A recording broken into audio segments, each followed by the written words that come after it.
Hello everyone. तो लो जी आ गया खेसारी लाल यादव जी और कोमल सिंह का एक बहुत ही बेहतरीन वीडियो सॉन्ग जो कि फुल वीडियो सॉन्ग में रिलीज हो चुका है।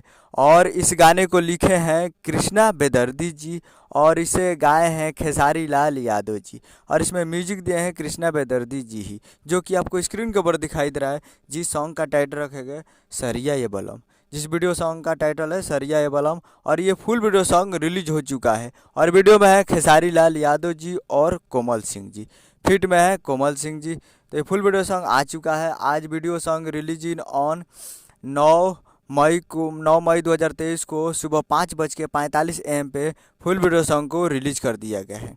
तो वीडियो में है खेसारी लाल यादव जी और कोमल सिंह और काफ़ी ज़बरदस्त वीडियो सॉन्ग है। तो आप लोग अभी तक इस वीडियो सॉन्ग को नहीं देखे हैं तो आप लोग जाइए और जाकर सूजे music world present Bhojpuri YouTube channel पे फुल वीडियो सॉन्ग जाकर आप देख सकते हैं। तो जाइए और जाकर सूजे music world present Bhojpuri YouTube channel पे देखिए और प्यार दीजिए। उम्मीद करूँगा वीडियो अच्छा लगा, चैनल को सब्सक्राइब बेल आइकन प्रेस करके कैसे खेसारी लाल यादव जी का लेटेस्ट न्यूज़ आता रहे। वीडियो को एक लाइक कीजिए, मिलते हैं अगले वीडियो में, तब तक के लिए जय हिंद जय भोजपुरी।